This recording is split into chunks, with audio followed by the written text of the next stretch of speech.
Welcome to New Release Review, part of the Movie Friends podcast. My name is Seth. Today we're talking about Deadpool and Wolverine from 2024, directed by Shawn Levy. My guest today is Nick Scheist. He is the head of the Scheist International Podcast Network, the host of Bad Movies We Love, the head of the Scheist International Film Club, and you might know him from Twitter as the Eye Guy. Nick, what's going on? How are you?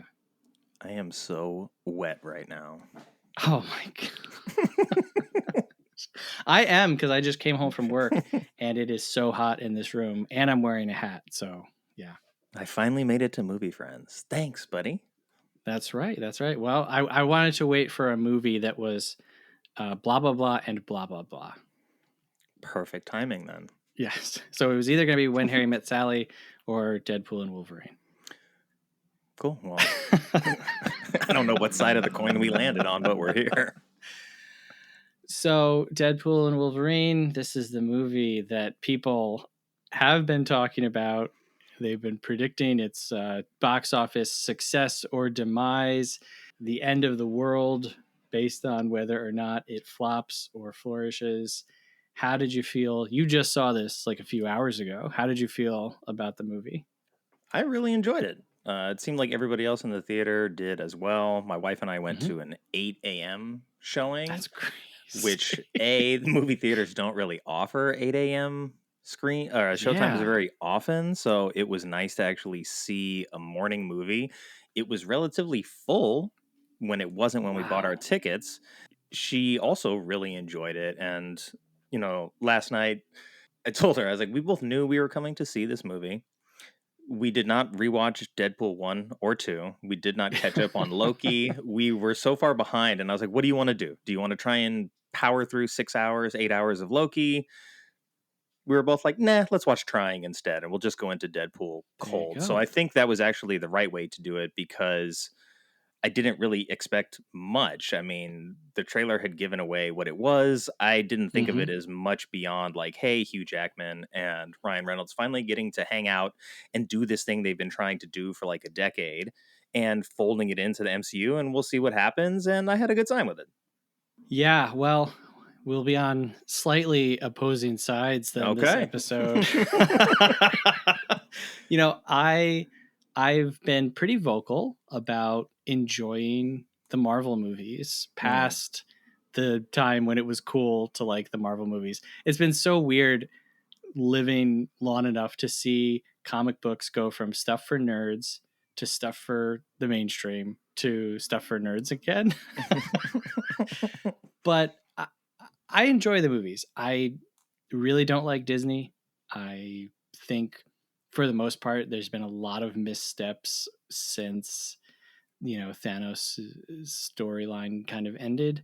But I've still gone into them each time trying my best to like empty my mind and let it be what it is. I was one of the only people on Earth who liked Ant-Man Quantumania.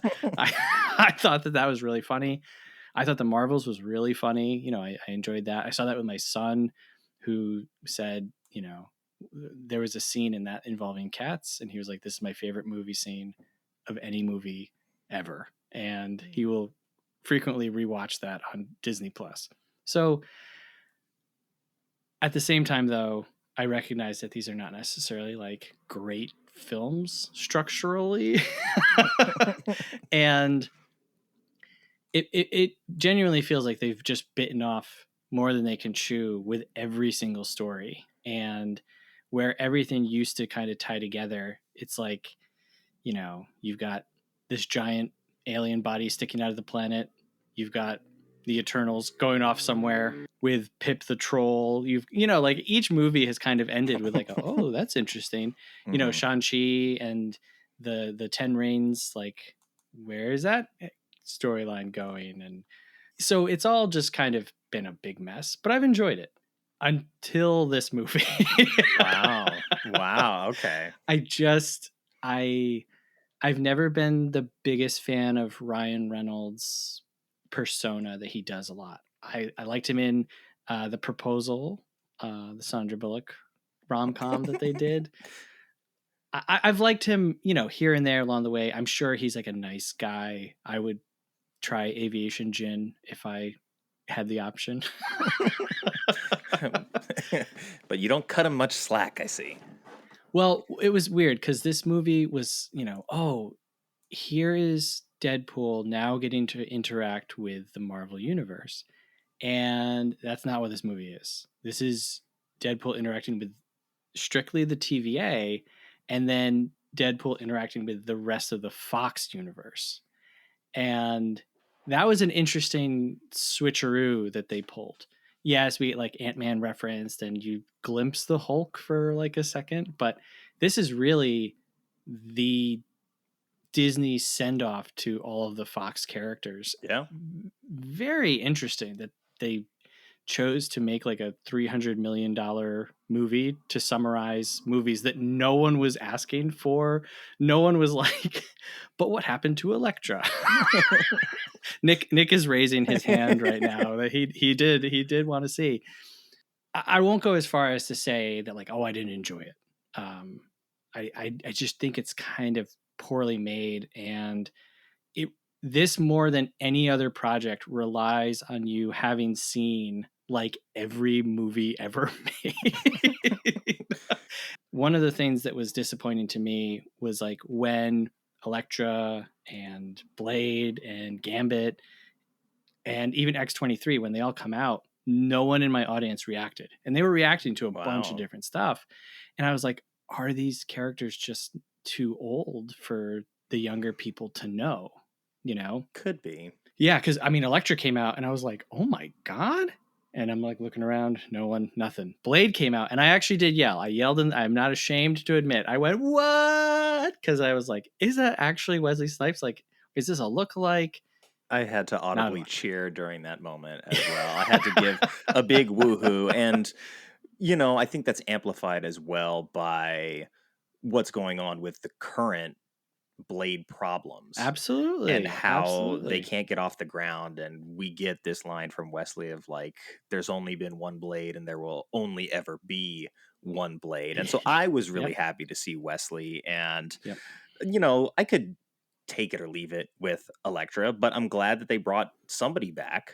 Yeah, And, absolutely. I think me being an ardent watcher of the original Fox hero films gave me a better foundation for Mm-hmm. appreciating this Mm-hmm. movie. And so when it was like Deadpool is not interacting with the MCU, I was like, I wasn't expecting that because I kind of just plugged my ears when all the Deadpool stuff started. Mm-hmm. So I was like, people are spoiling it. Like people saw it yesterday and wouldn't shut up about it. I saw a lot of people just like already like, I hate this movie. I saw other people like Deadpool is incredible. So it's only the two sides of the spectrum. There's not Yeah. much Yeah. in the It's a middle. So I bummer. was like, just la la la la la la la. Yeah. I'll see it when I see it, and I'll figure it out. But yeah, I was excited to see a lot of characters. Some things didn't land as well as maybe you would hope, but when folding in what 3-4 dozen characters from across these Sure. movies and then some new characters who I've never met before, they don't all get screen time, but some of them landed very well for me and were a lot of fun. And it was just nice to see Hugh and Ryan finally get to do this. There was this story that came out, I think it was yesterday or maybe this morning, that when they first both showed up on set in costume, that the crew just started crying because it had been that long and that hard of a process to get it done. And I was like, yes, this actually does matter to a lot of people that were invested in this for a long time. So I'm really happy for them. And in the way that you said, this was sort of a weird send off where, what was it called? Nowhere or whatever the unknown, Yeah. the Yeah. garbage world that they're Yeah. mostly Garbage world. spending their time in.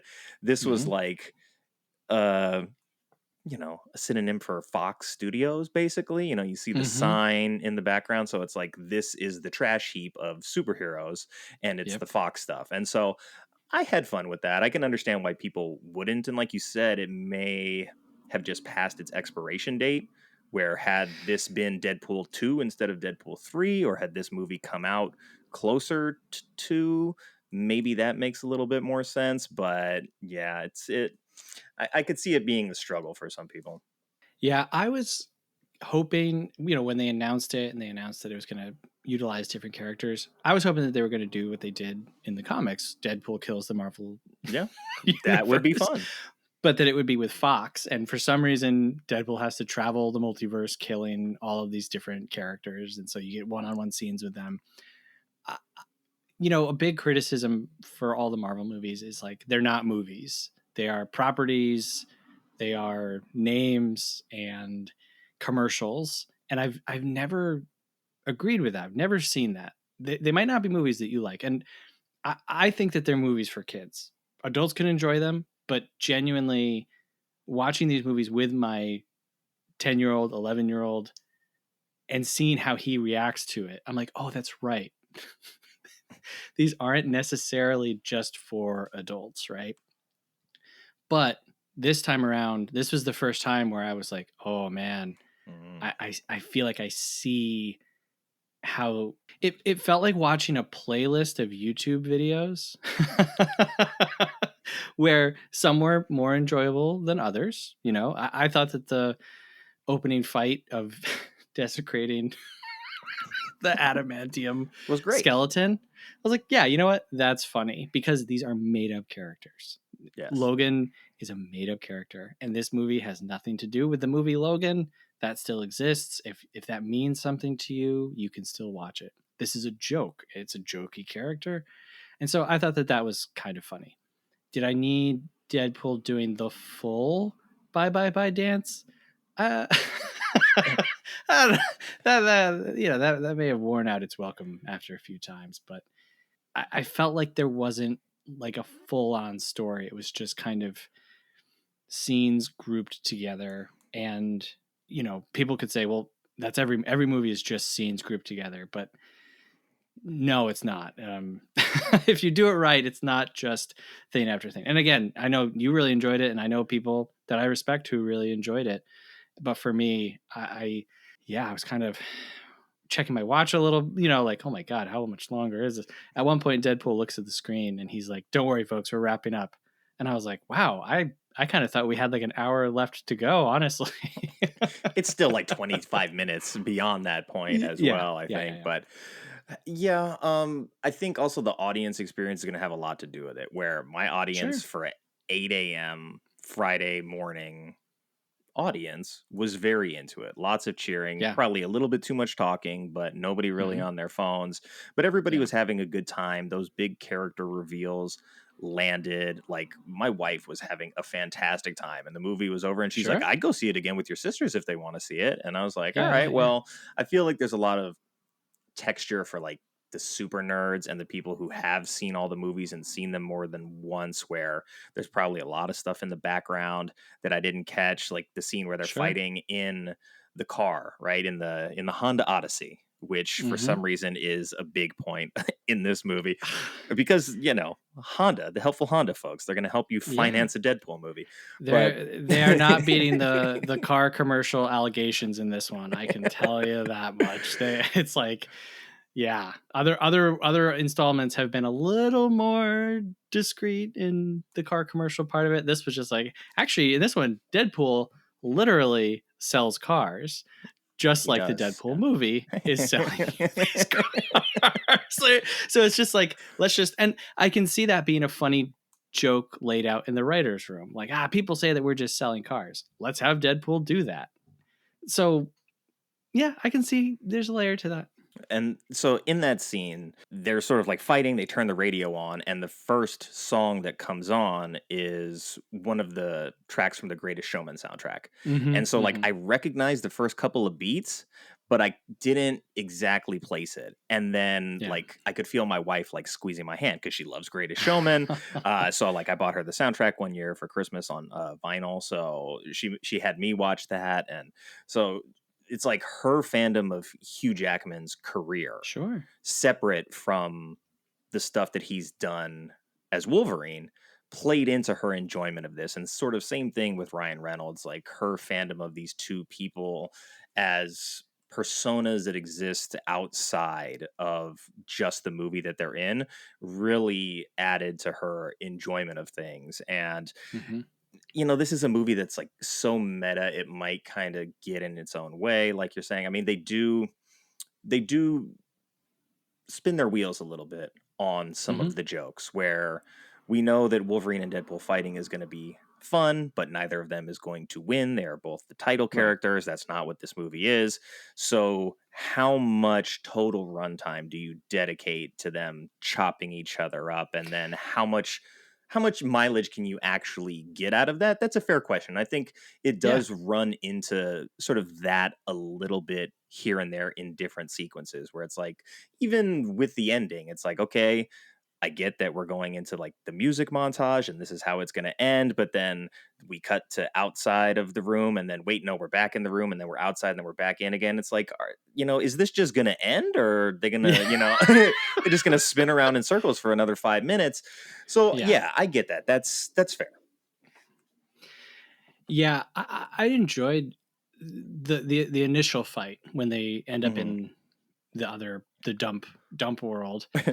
Uh, and Hugh like goes down like Wolverine does and kind of like runs like an animal. I was like, okay, this is cool. I, I felt like this was like the most healing that either Wolverine or Deadpool have ever done. Like the Yeah. fastest. I was like, they're just gods basically at this point. Like in the other Deadpool movies, um, if he gets his like limbs cut off, they grow back as like little baby limbs, and in this it was just like, yeah, you can stab them 100 times in the head and they're totally fine and whatever. Just there's just instantaneous healing factor. But yeah, I thought that was fine, and like I said, I did enjoy parts of it. So I wanted to ask you, Ryan Reynolds, this is his third time around, I believe, as Deadpool. He hasn't cameoed in any other movies, right? It could be the fourth time if you include his screen time in The Wolverine, where he plays Wade Oh, Wilson and then gets removed well. from the movie. So Yeah, you get yeah. three and a half. Yeah. This is Ryan Reynolds' fourth time playing Deadpool, but this is like this Deadpool's third time around. Correct. Yeah. But how did you feel about him in the movie? I didn't have any problem with it. I mean, I knew what I was getting. I Hmm. have a pretty good understanding of what I'm going to get from Ryan Reynolds 9 times out of 10.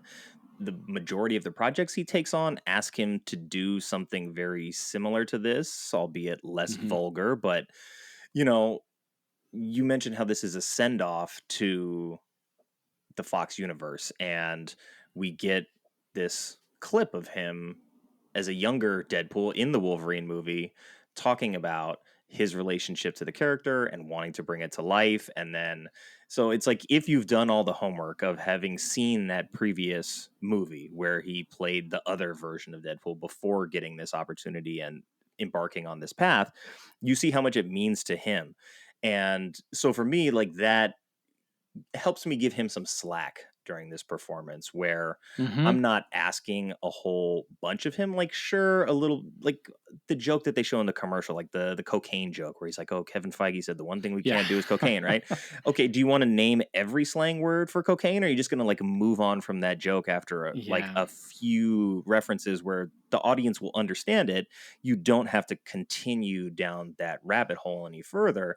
And so, yeah, it does that. That's probably why it ballooned up over 2 hours. You could have got it in at an hour 45, been a little bit more Definitely. efficient.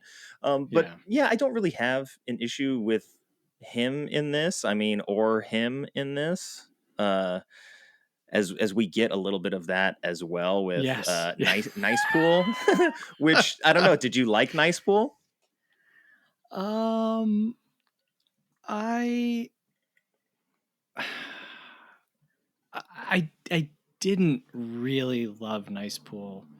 In Loki season 1, that's when we first visit Dump World, Hmm. and there's all these variants of Loki, and there's other variants of other characters, just like in this one. To me, that was kind of the least interesting part of this movie, especially when it's teased. Oh, all the other Deadpools are really crazy, but then we don't see any of them until they sling rain into his world, and then it's just 50 of them, and it's just kind of like, I wish that I was sitting there like, oh, cool, samurai Deadpool. cowboy Deadpool. Oh my God. Wait, that Deadpool is wearing a suit.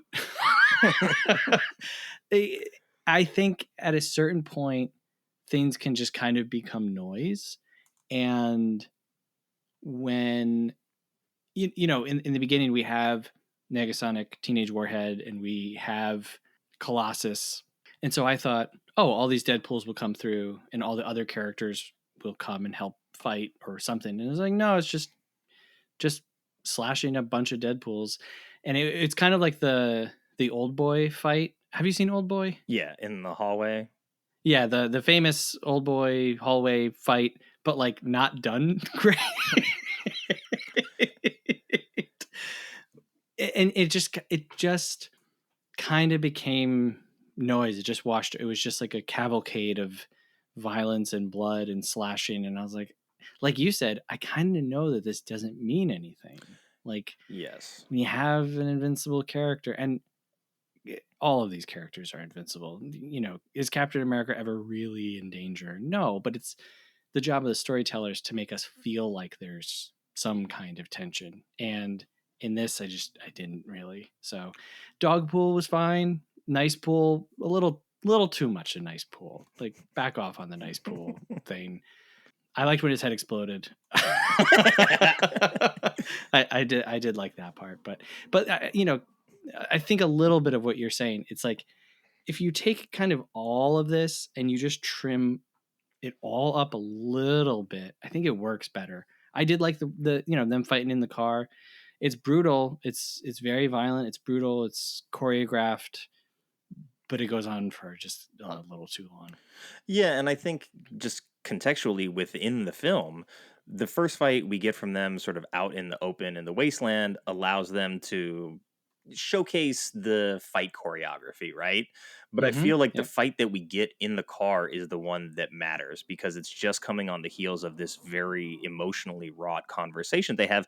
And the reason that they fight there matters. Where in the Yeah. wasteland, it's like fan service where let's give the people what they want. And so I think this movie hedges its bets in the sense that, like you said, you're expecting like Colossus, Negasonic Teenage Warhead, and some of these other characters to actually matter to the story. And so, if you're a fan of the original Deadpool film, and that's why you're in your seat, you don't get that from those characters. Like that story Mm, sort of had already ended before 3 even started. And those people just right. become a picture, a reason for Wade to do the things that he's doing. And then if Right. you're someone that's like, hey, this is going to be Deadpool's introduction to the MCU, we're going to see all these MCU characters we love. It's not that either. So it exists Yeah. kind of in this wasteland in between being a Marvel Studios project that is working on moving either their overarching story forward or forging a new direction for them and a new franchise direction for Deadpool to continue beyond that. It ends up just kind of in limbo that way. And I think that is a structural problem. It's one Yeah. that like I can recognize, but also excuse because I had enough fun. Like, say I watched this again with my sisters, Yeah. are those things going to be a lot more pronounced to me now that have seen all the things that I want to see? It could be the case, yeah. Again, as a fan of these movies, we've kind of been waiting like, all right, when is this picking back up? When is the joint story of all the characters picking back up? And each time it's like, oh, well, it's going to be Ant-Man. Certainly, that's going to break the whole Mm. thing wide open. And then not really. And then, oh, the Marvels. Not real. Like each one has kind of promised. And Feige said, he said, if Endgame was 10 and Infinity War was 9 in terms of importance of like those movies' effect on the movies moving forward, he said Deadpool and Wolverine is an 8. And that is just not true. Yeah, I Nothing, like you said it perfectly. And I actually got bummed out when I realized, I was like, oh no, this story all takes place in this dump world. Like, mhm.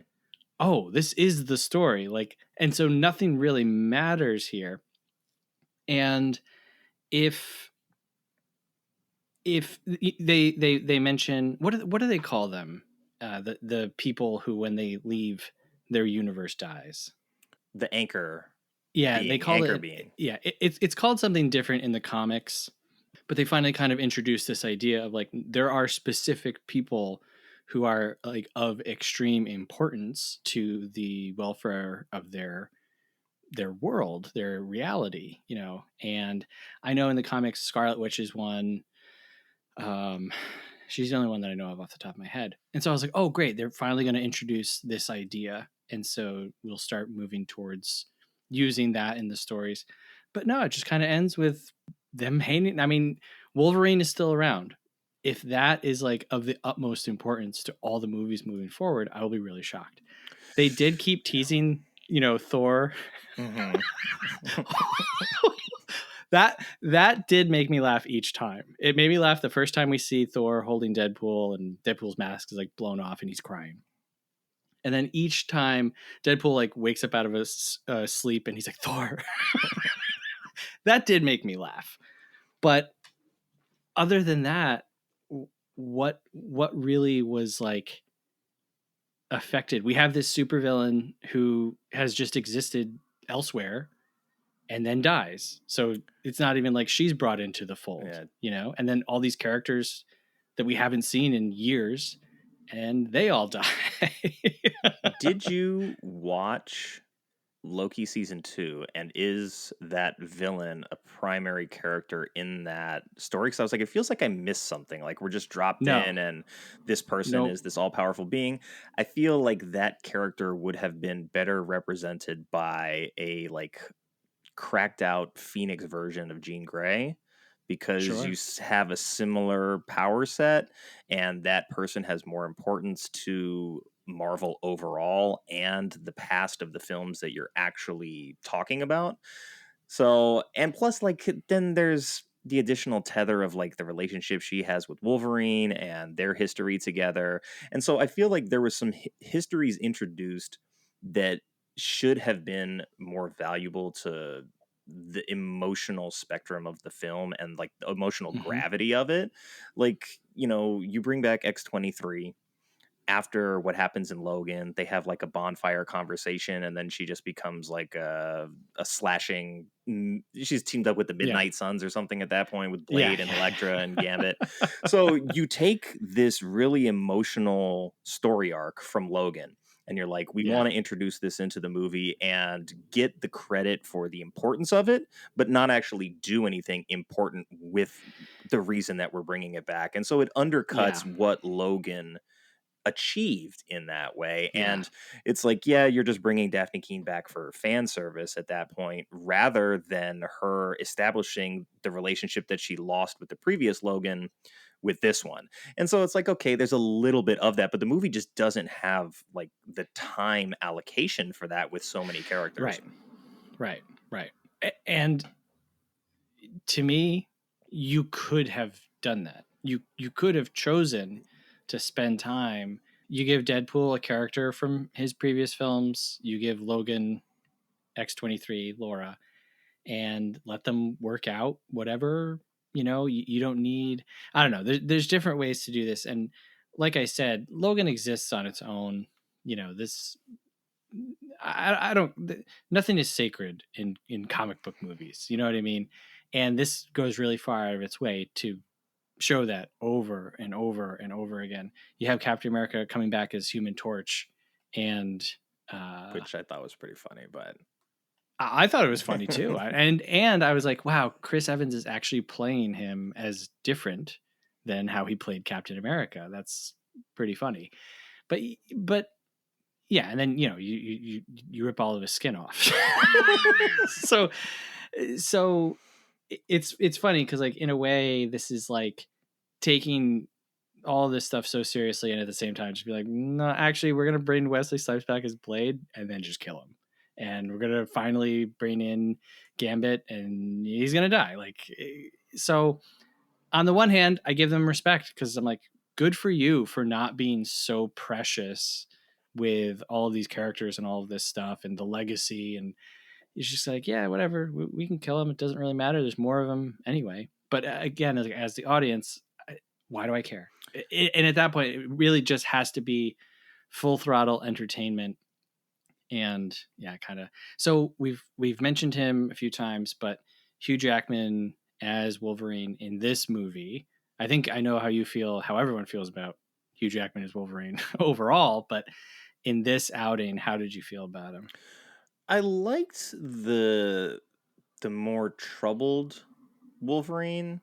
I like Hmm. that they cast him like in the shadow of these other Wolverines, where Yeah, for the longest time, the entirety of the Fox X-Men franchise, he was the anchor being. And so I like that yeah. they're aware of that and they want to use that to give us a different Wolverine. And we actually, I mean, we get a bunch of Wolverines in this case, but I didn't have a problem with Hugh. I mean, he's a good performer, and because of, I think, his tenure as this character in particular, it allowed him to access a lot of these things that maybe a newer Wolverine would not have been able to. Say you start from scratch, you didn't get Hugh Jackman here, he's officially retired, you still want to include Wolverine in the story, you're not bringing all of that those decades of experience with this character into the role. And we get sort of that, I don't know if it's like inside his mind,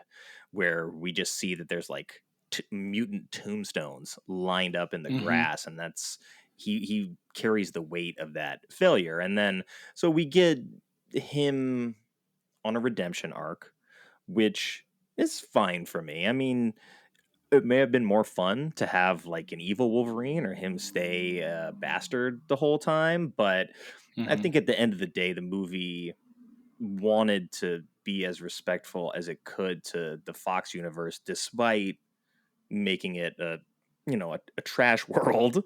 Uh, Right. because I didn't expect them to have this sequence of behind the scenes stuff at the end of the Right. film, basically like, hey, this really is a love letter to all the things that the Fox franchise did well. And Deadpool being a meta character in the movie presenting itself that way, I mean, he echoed in the film a lot of the things that you've said about the MCU franchise in general. And so I feel like it's a situation where you either sort of like are in on the joke with him, like this is a movie for people that have been fed up with what the MCU is doing for a while, and we're going to just sort of like have a laugh at it and take out some Right. frustrations on it. But for people that are really like into the MCU and what it did through Endgame and maybe are still like really into the product that it's producing, you might alienate a lot of those fans by straying away from all of that, being very Wolverine centric, which all of these other movies, how many, like, what was this, the eighth time he's played Wolverine? X1, 2, and 3, Uh, Days of Future Past, the one in the middle, Apocalypse, I think he's in briefly. Then he did Wolverine, The yeah. Wolverine, and maybe a third standalone Wolverine L- movie. Logan. Logan, that's right. Logan. So yeah, Yeah. Yeah. nine, So 10 times. the three original X-Men, the three Wolverine movies. He's got the 5 second cameo in First Class, and then yes, he's in the other two. I don't think he's in Dark Phoenix. I think that's Yeah. that and New Mutants. He's not in, and yeah, yeah, it's a bunch. It's a bunch of, and it's since 2000. Yeah. X-Men came out in 2000, right? So Hmm. 23 years playing the same character. I really liked him in this, and I appreciated how Hugh was able to like actually give some good dramatic lines. Hmm. I thought, and this might just be me, but it's like, oh, what did this Wolverine do? Oh, what did he do? What did he do? Oh, this must be so bad. And you think it's going to be like he betrayed the X-Men, like maybe he gave them up to the Sentinels, or maybe he was afraid and could have saved them but chose not to, or maybe he was jealous, or and then it's like, nah, I just wasn't home. I And got I was like, drunk. He's like, I'm I was Wolverine the like, alcoholic. that's what makes you the worst. I've seen the Wolverine do way worse things than just not be there. That I thought was a total. That might be like my least favorite part of this whole movie, because it's like you build up, build up. Why does this guy suck? He's like, I was at the bar. like that Wolverine, that's not your fault. Like literally, like what are you supposed to be? The nanny of every X-Men? Yeah, and well, I mean, so I think if you're approaching it from a perspective of someone who is an alcoholic, right? When Hmm. you're in recovery, you look at your time as an alcoholic as like you're the worst version of yourself. So I Sure. understand that. I don't think it was handled all that well because like if you say are a recovering alcoholic, then you see that it's like, oh, so he went to get a drink at the bar and like the world literally ended because of his selfish behavior. Like it doesn't handle that metaphor all that well, but I tried to give it some grace and really put it back on his relationship with Charles because that does circle back around. Hmm. And, Yep. Yep. he's got this line delivery of like, Charles always believed in me. And for once, I want to be the man that he believed that I was. And so I'm Yep. like, okay, it's him letting down Professor X and the X-Men. And like, he says that I didn't want them to believe that I wanted to be part of the team. So I'm like, I'm looking at the self-loathing part of it as like he may not be technically the worst, but maybe the worst in the sense of like least heroic or least motivated. And so I was like, okay, I can give it some grace there, but yeah, I understand. Yeah. Yeah. Yeah. It's just you could have done something a little a little more, something for him to rebound from other than just absence, and they do because he shows up at the end, right? Hmm. He pops out of the back, which they all seemed very surprised, and I was He was like, I know hiding the in. Wolverine's supposed to be like a little small, but I think you'd at least smell him. I mean, Blade, right? Blade would have at least been like, hmm. So we mentioned there's so many cameos in this: Pyro, Toad, Sabretooth. We don't have time to go through all of them, but I do want to highlight Elektra, Blade, and Gambit. So for Elektra, like I said, I was pleased to see her, and I Yeah. really liked the line when they said that Daredevil died, and Deadpool was like, "Oh no, Daredevil, I'm sorry." She's like, "Nah," and I didn't think about it at the time, and then of course I realized I was like, "Oh, that's right," because Ben Affleck played Daredevil, and they are divorced now. That's kind of funny. But yeah, how did you feel about her? You know what? I feel like the director's cut of the original Daredevil is a lot better than the theatrical release that we got. And then I think Elektra, which spun off of that, was fun. And it was trying to be like, hey, we have a female superhero lead. We're going to make that its own franchise. And it flopped at the time. And Yeah. it sort of set back the curve of trying to have a female led superhero movie for a Yeah. while. So I'm glad that she got to come back and play an integral role and take a pot shot at her ex-husband. So it was fun to like just see Jennifer Garner in this. Like of all the people that you probably wouldn't have expected, she would have been at the top of my list. If you gave me a roster of like all of the Fox characters that were up for grabs that could have been making a cameo in this movie, and you told me she was going to be in it, I would have lost that bet pretty easily. Right. So it's good. Like Jennifer Garner's a good actress, and like she spent so many years. What on? It was Alias, right? Yeah. Yeah, Yeah. so like she had the chops to be an action lead, and so to give her this opportunity, I think is pretty cool. And then we get his name is completely uh I'm blanking on his name for some crazy reason, but Gambit Channing finally. Tatum, mon ami. Channing Tatum, yes. I wanted to say Cillian Murphy. I knew it was a C, but Channing Tatum, who I think is a better comedic actor than not. And Absolutely. I know a lot of people feel that way. After 21 and 22 Jump Street, it was like this guy really has great comedic timing and presence. How did you feel about this version of Gambit? This version of Gambit also requires the knowledge that Channing Tatum was rumored to take on the Gambit role as far back as the Wolverine movie, when I think it was Taylor Kitsch that stepped into that role. So Hmm. like Channing Tatum has been attached to that character for a long time. So finally getting to Yeah. see him do it, having fun with it in the process, but him playing it so straight while Deadpool just Yeah. makes fun of him.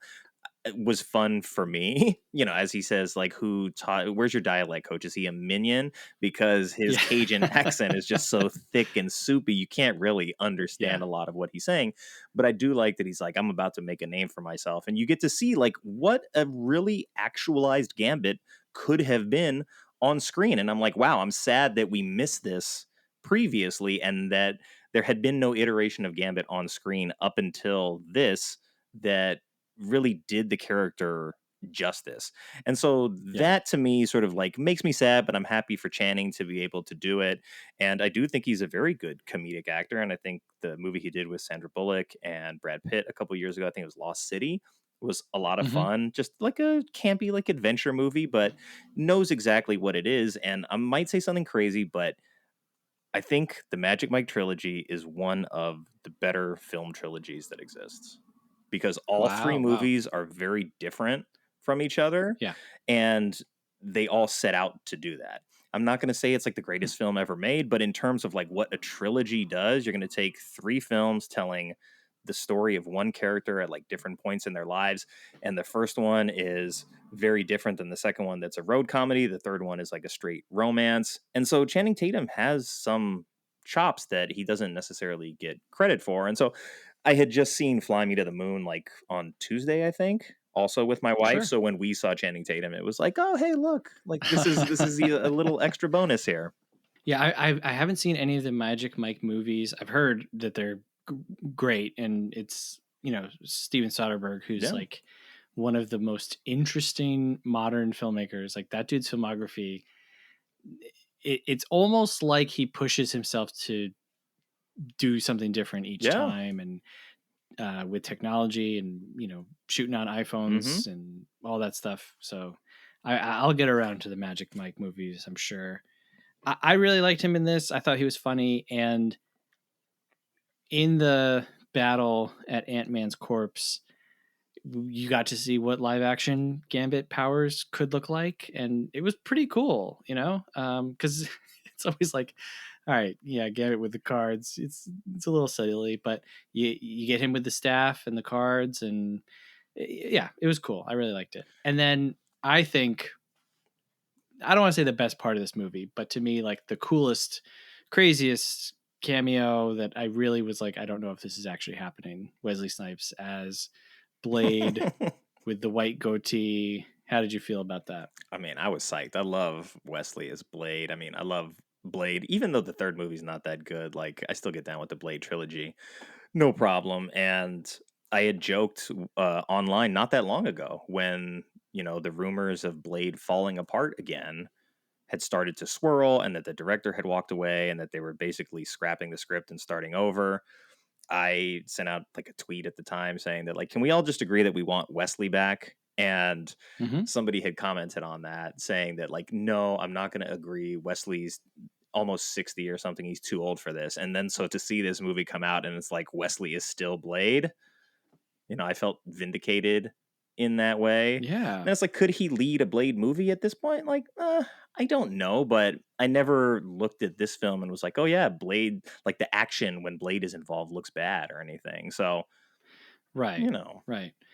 I, good for who Wesley. cares if he's almost That's why 60? I say It's he's all a vampire. CGI, and he's a vampire. Put it all in the dark. Like, Yeah. I genuinely cannot understand how they can't crack this Blade story. It's insane.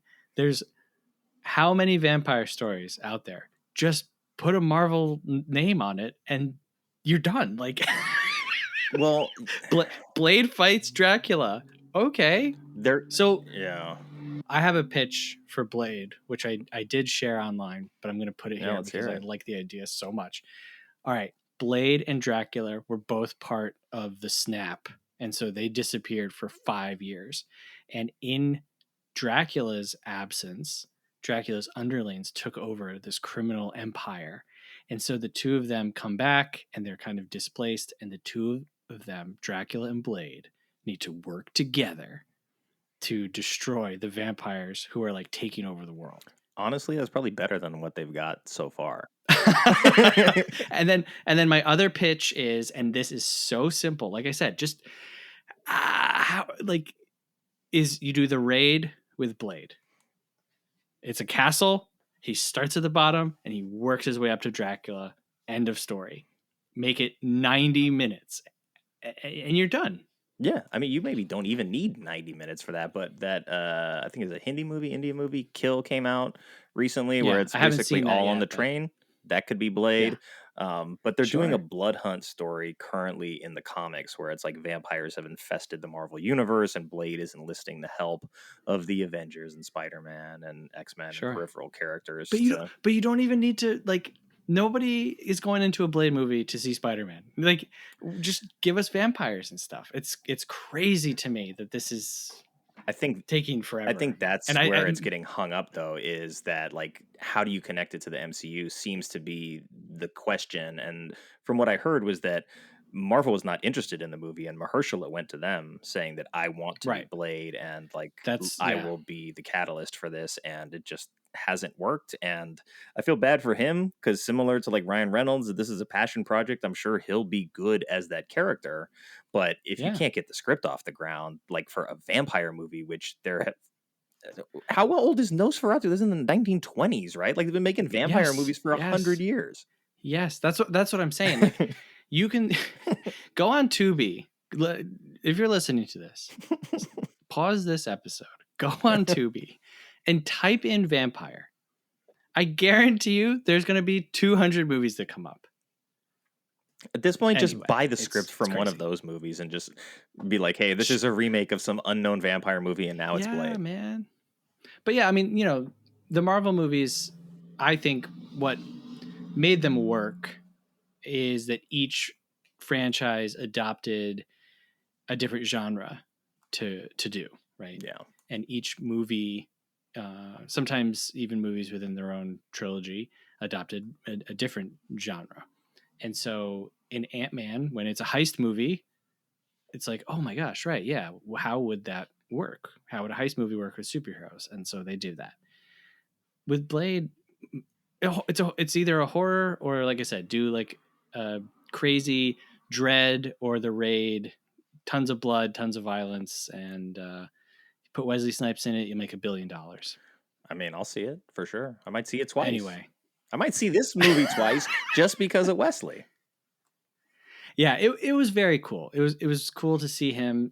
Some of the cameo stuff. I'm like, oh yeah, it's Toad again. Cool, everyone's favorite, Toad. The tongue guy. Yeah, the tongue guy. Yeah, okay. And then we should mention Emma Corrin as Cassandra Nova as the villain. How did you feel about her? I thought she was good. I just wanted to know who she was. Like I said, I feel like I I I got onto the treadmill while it was already at a high speed with her, and so I'm sprinting to try to catch up.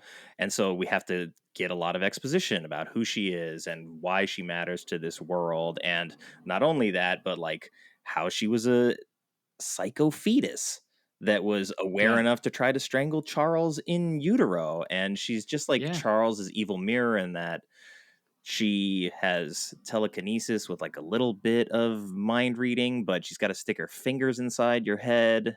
yeah, yeah. So she's got to finger you to get the goods, and they play that joke a lot. I think Mm-hmm. each character that has that happen to them has to make some sort of joke about that as well. So you're spreading yourself a little thin with that, but I liked what she did on screen. I felt like the visual effects for her abilities were well handled.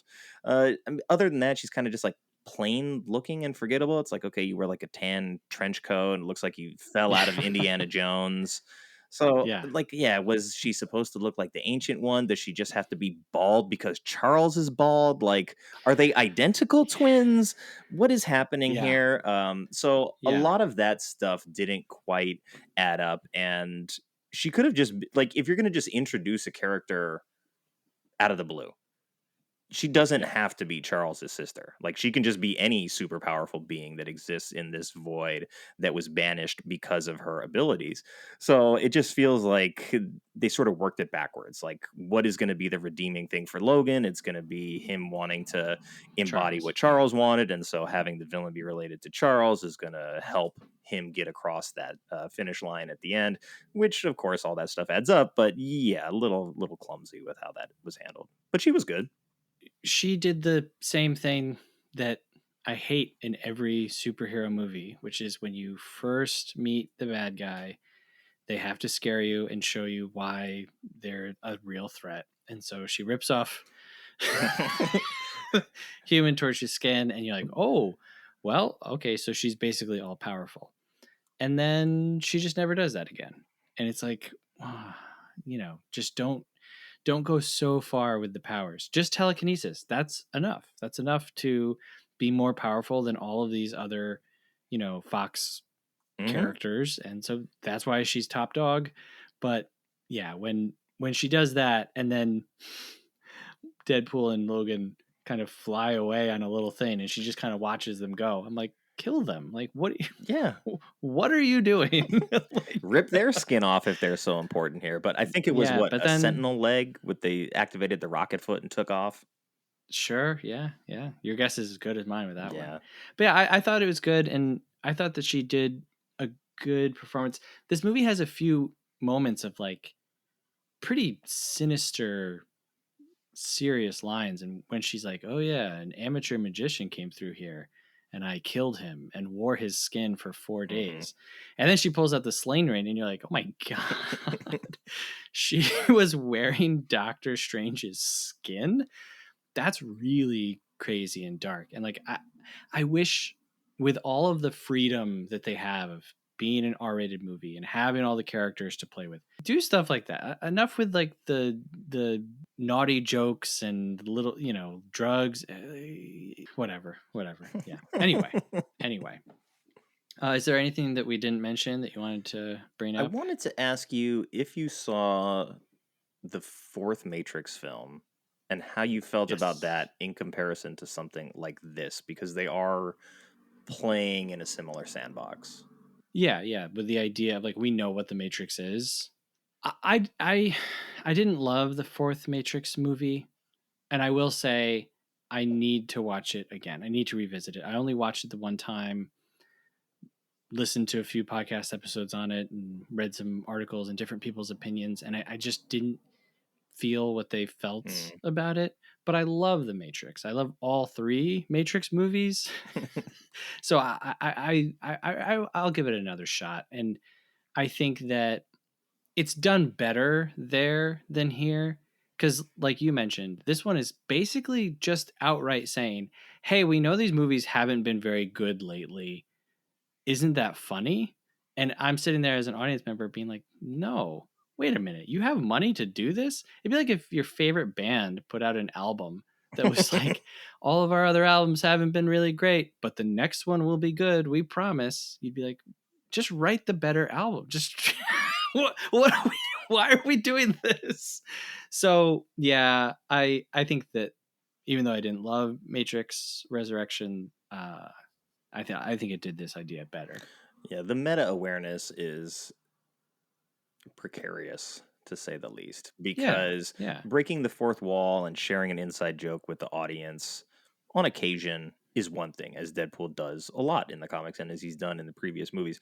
But to make the identity of the film that, like, this is all just an inside joke for people that want to see the MCU go back to what it was doing before and less of bad filmmaking, like, okay, you just gave however much of a budget to this movie to literally and figuratively like undercut all of these other films that you've yeah, produced since Endgame was over. yeah, So like, do you really have no faith in that, and you think it's a better bet to just let Ryan Reynolds and Hugh Jackman make fun of everything you've been doing? And it's an interesting gambit. If it makes money, yeah, then I'm sure Disney will be like, "Hey, this was a smart decision." But within the movie, they had to have carte blanche to make fun of Disney, like by the brand name Yeah. several times as well. So they better hope that it works out because otherwise, like you just shot yourself in the foot big time. And I think the polarizing reaction for it early is not a great sign in terms of its like Mhm. financial success. But the right people that are going to like it are going to like it and they'll go see it. Like I Yeah, said, I'm probably going to absolutely. end up seeing it a second time with my family or just like for fun because my wife and I both liked it. So whether or not it's even good, like, I mean, I run a show called Bad Movies We Love. So you know me, it doesn't Yeah. have to be a masterpiece for me to get on board with it. Yeah, absolutely. And like I think I would have taken all of that meta commentary on it if it was a better structured movie. Like if it was knocking it out of the park the whole time and it was like, hey, everything before this kind of sucks, right? I would feel better. But that it just kind of ends in a net zero way that all the other ones have. And because I think it doesn't string together as more than just segments. It's just kind of like you're reveling in that you've gotten away with this so many Hmm. times and that you actually don't need to remedy that in the movie that you're making fun of all the you're just doing it again and being like, haha, this is funny, right? And I'm sitting there like, wow, you no, it's not actually at this point. It's not funny. Like do better. Don't just joke about how you haven't done better. Like actually do better. And so for me, am I going to go see Captain America Brave New World? Yeah, Hmm. absolutely. I'm going to go see that. Am I going to see whatever's coming down? Sure. Yeah, I'm going to go see those things. But I lost my MCU faith.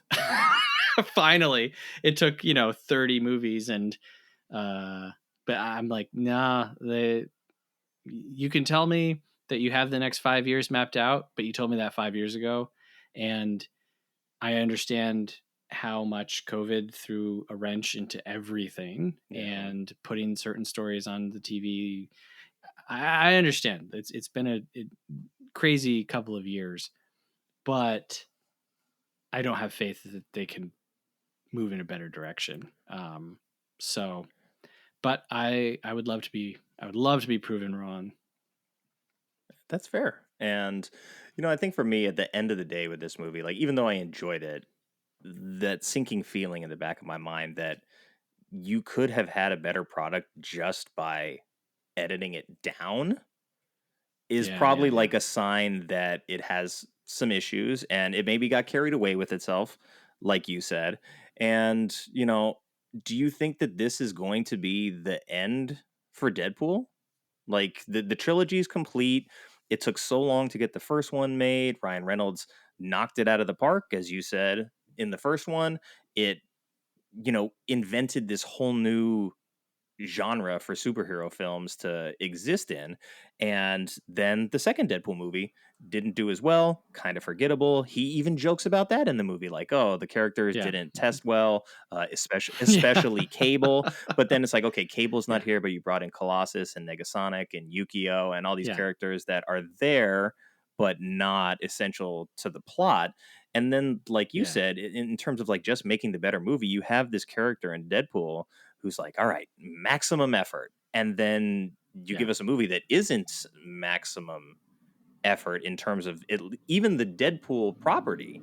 It would have been better if yeah. Deadpool kills the Marvel universe at that point, or forget the Marvel universe and like Deadpool just hangs out with his people in the Fox universe, and you don't have any of that edging of the MCU.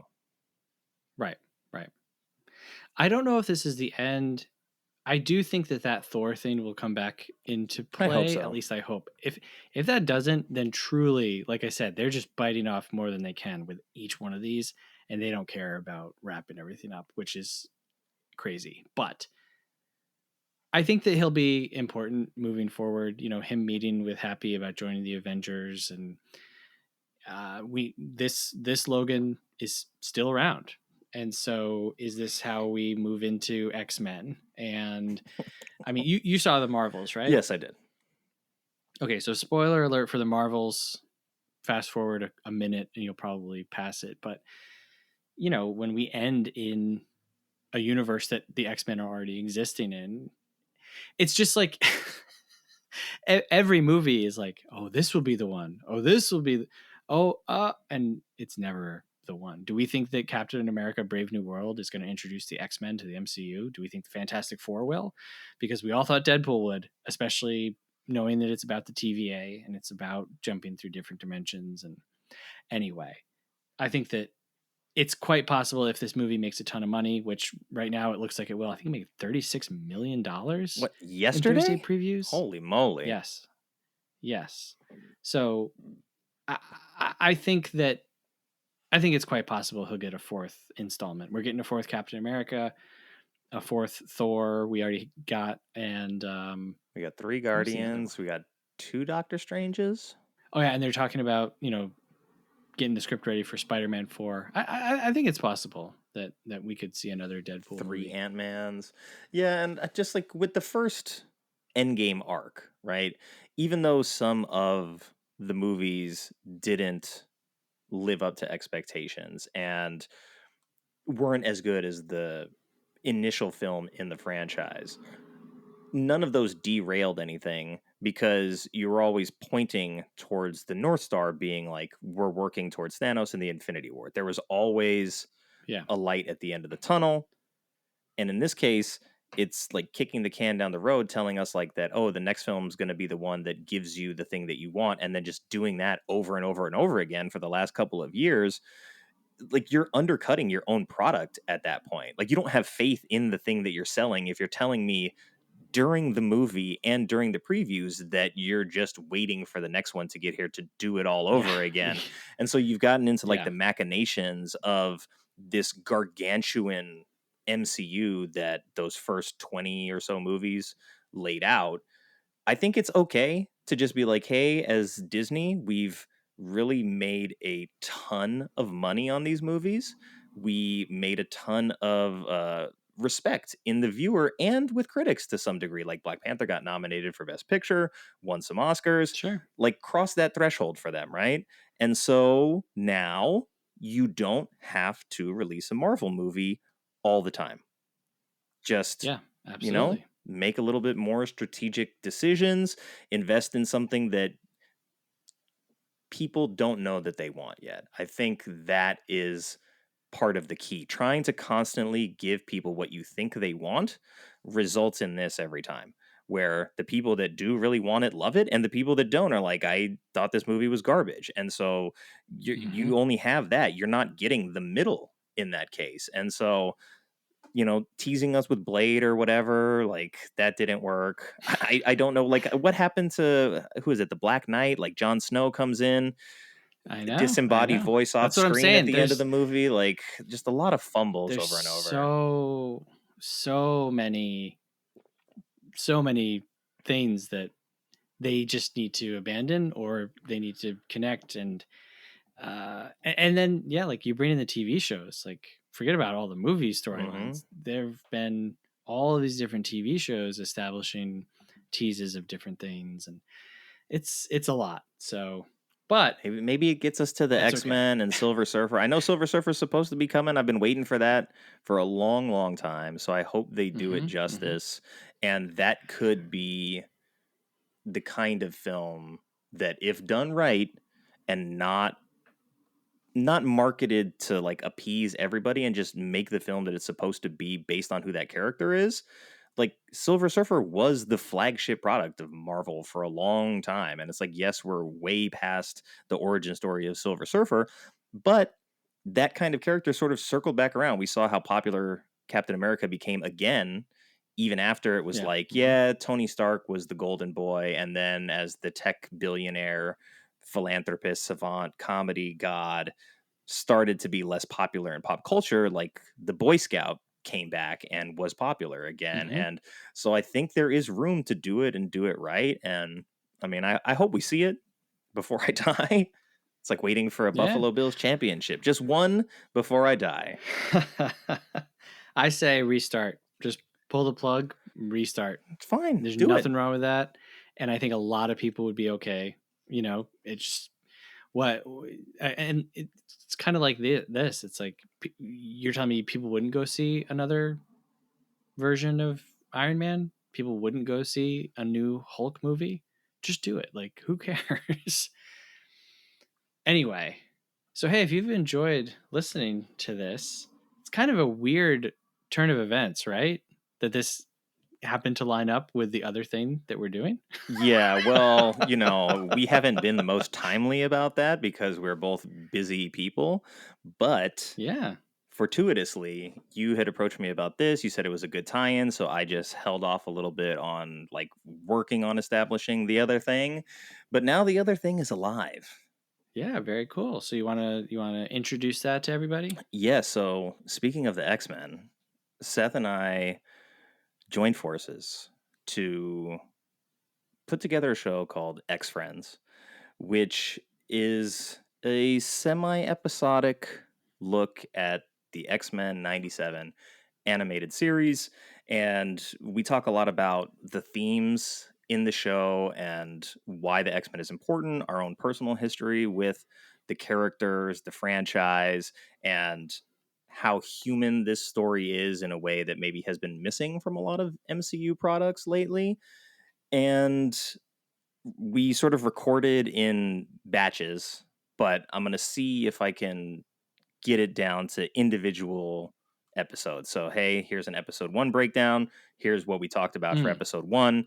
We timed it out while we were recording so that it was like, hey, here's the first half hour, second half hour, third half hour. So I think I can do it, but I need to get in the booth and actually do the editing portion of that. And we got the trailer episode up today, so it's actually alive and published. It's on Apple right now. It's on Spotify. It should be everywhere if it's on those two. So keep an eye out for X Friends. Probably going to look to do the weekly releases for the episodes, and if I can get ahead of the curve, I will. And we got a little bonus episode coming up. I don't want to spoil it yet. I don't know if I should just wait, but might have a special guest that isn't you or me. Yeah, it's very cool. I'm going to put the link in the show notes for this episode. So if you like X-Men, and I can promise I don't have as downer of an opinion on X-Men 97 as I did on Deadpool and Wolverine, be sure to follow, subscribe, whatever, and check that out. Genuinely, I think X-Men 97 is one of the best things that Marvel has done Yeah. ever, and definitely one of the best things that they've done recently. So check it out. It's a good series, good discussion on that. Yeah. It was a lot of fun to do it. We don't know when season 2 is going to happen or how that's going to happen. And I'm not sure exactly what we're going to fold in yet, but titling it X Friends gives us some leverage to talk about comics and the movies. And there was a bunch of previous animated series of the X Men as well, including a Japanese anime series on it. So there's no shortage of material if we just want to talk X Men stuff. Nick, where can people find you on the internet other than X Friends? Yeah, people can find me at Nick Shiesty, Sheisty, on Twitter and Instagram, and at Bad Movies We Love, but love is spelled LUV on both of those as well. You can go to theshice.com, and that has the links. Well, it has the feeds for both of the podcasts. I'll get a third one up on there. So that's like the home for the Shice Podcast Network. It's got a lot of old film reviews that I've written. I'm trying to get back into more essay writing. So I'm not sort of like constantly under the gun of, oh, a new movie came out. Have to carve out time for that in the process of editing multiple podcasts. The Shice Podcast came back. I'm going to try to do the release radar on the show rather than on the website, but we'll fold it in, call it like This Week at the Movies. My wife and I are actually working on developing a show as well. And Very the cool. idea was it's called His, Hers, and Ours. We're going to sort of take turns picking stuff to watch. We still haven't ironed out exactly what we're going to cover, but it'll probably be like mostly TV show related because that's sort of how we spend a lot of our uh, leisure watching time versus going to the movies. I go to the movies a lot by myself and see all the stuff that she's like, I'm not interested in that. So Yes, definitely give Nick a follow. Check out his show, Bad Movies We Love. LUV stands for Bad Movies That We Love, Understand, and Value. No, absolutely. it doesn't mean that. It does in our hearts. Yes, that's right. That's right. Hey, if you're listening to this, we'd love it if you give us a rating and a review wherever you are listening. You know, the downloads are great, the interactions are great, but there's only one thing that rewrites this AI algorithm driven world that we live in. And that is when you guys give us a rating and a review. That goes straight to Tim Cook's laptop and he says, "Wow, movie friends. Wow. I need to push this show to other listeners." So if you want To help movie to friends change defeat Jamie Kennedy. That's right. Well, that's absolutely right. Yes, we are currently in competition. It's a one-sided competition that only we know about. We are trying to beat Jamie Kennedy's podcast in the Apple review charts. That would be great. I have vowed once we do that, I'm going to get a tattoo to commemorate the moment. So you can be part of that bad decision. You can also send us an email, moviefriendspodcast@gmail.com. Let us know what you thought about Deadpool and Wolverine. Let us know what you're thinking about Marvel movies in general. Do you love it? Do you hate it? Do you agree with what we said?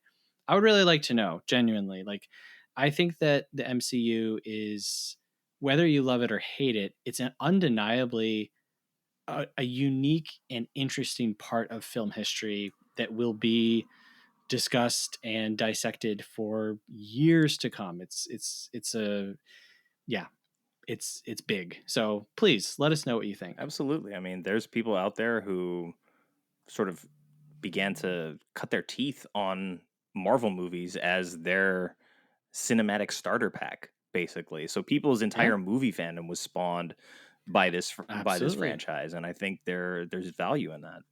You can also support the show, patreon.com/moviefriendspodcast. $5 a month gets you access to all of our additional shows, series, our patron-only Discord, and you get to vote on upcoming episodes and monthly themes. September's theme has not been selected yet, and so if you are sitting there thinking, wow, Seth does not love this movie, I would love to see Deadpool September. Guess what? You can do that. You just have to watch Deadpool 1 and 2 over and over again for a month. Yes, yes. Michelle will never forgive me. Hey, well, Nick, thank you very much for coming on. Thank you for having me. I feel like Deadpool Yeah, finally cracking into the MCU here. I know, I know. Well, you know what? Sometimes things work out just the way that they're supposed to. Absolutely. And when you do take down Jamie Kennedy, I hope that tattoo is of Jamie Kennedy in Son of the Mask. Ooh, that's a good. I was thinking about doing like Jamie Kennedy arm in arm with Shrek, something like that. Shrek related, I think, works too. All right. Well, thank you again, Nick. Thanks a lot. This was a lot of Yeah, fun. thanks for having me. Let me know. Maybe I'll come back in the future and, you know, bring my gutter mouth with me. I was Come I back. was fairly well behaved today. I was like, I don't know how much of a family show this can or can't be. It's definitely a little bit friendlier than my show can tend to get. And I hang out with your brothers sometimes Sure. on their show, and then then it's like a Deadpool all the time. Yes, yes, yes, yes. That's a different vibe. All right. Well, thank you very much for listening. Till next time, have a good one. Movie Friends is produced by Seth Vargas and Michelle Rubenstein. Music by Anthony Vicora. If you like the show, please subscribe and give us a rating. It really helps us find new friends. Thanks!